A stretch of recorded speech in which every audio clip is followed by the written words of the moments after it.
In this tutorial, we'll be looking at using ISF for motion with Final Cut Pro. If you have any custom shaders you want to install, you can put them in the Motion ISF folder that you can access from the main interface. Next, you can go to the Open Final Cut Pro template generator. Here you'll see all of the built-in transitions, generators, and effects that come with ISF for motion. And you'll also see the custom installed shaders that you've put into your folders. If needed, you can adjust the default template settings. When ready, click the Generate All Templates button.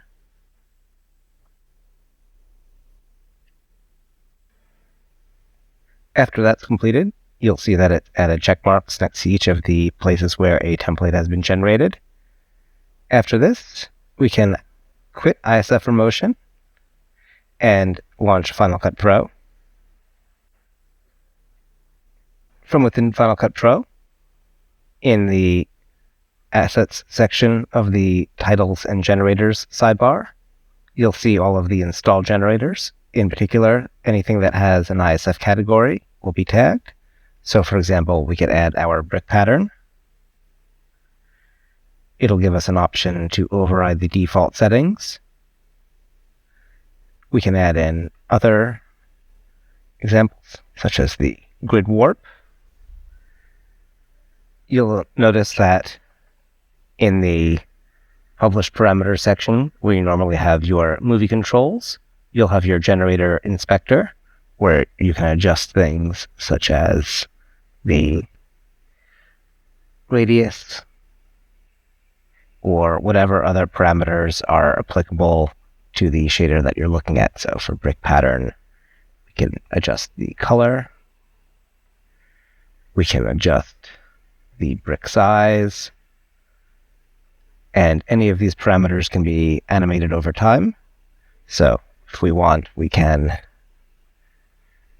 take our brick pattern, take the brick size, add a keyframe here, set another keyframe at the end, and now we'll have animated that property. Next, we can add effects or transitions using the tabs over here. We'll start with a transition, such as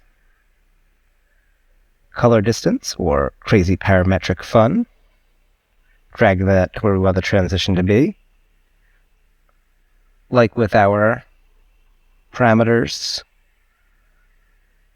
for our generators, we can adjust our parameters for our transitions from the shaders.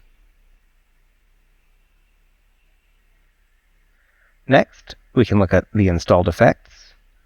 You'll notice that any that are ISF related are tagged as such.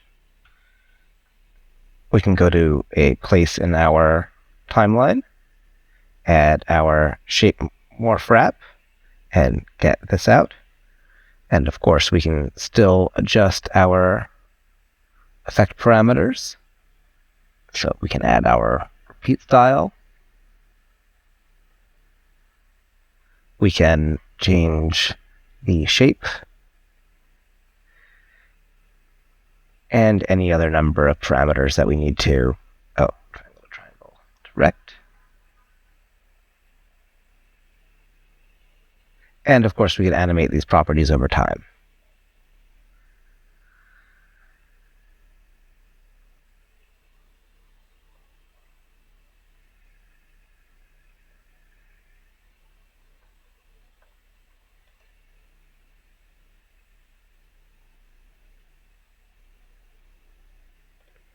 Once you've created a composition that you like, you can, of course, export this or use these alongside other content inside of Final Cut Pro.